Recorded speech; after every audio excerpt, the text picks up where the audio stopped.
Buen día, mi nombre es Francesca Rivas y estoy en compañía de mi compañera Rosa del Velo y ambas somos estudiantes de Semiología de tercer año, sección 1. Estamos aquí para hablarles acerca de la auscultación abdominal.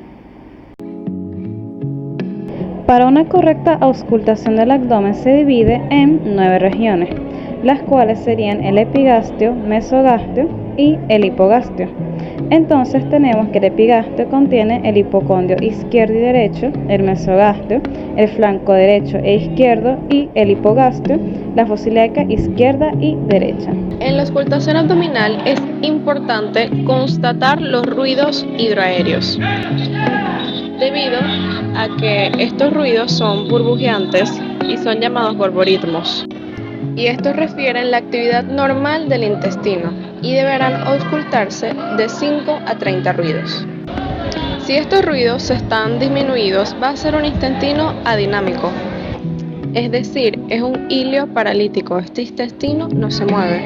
En el caso de tratarse de un hilio obstructivo, este hilio es dinámico, es decir, el intestino está luchando por tener sus movimientos y sí habría ruidos. Es muy importante tener la auscultación en cuenta, ya que es la primera forma de detectar estos hilios.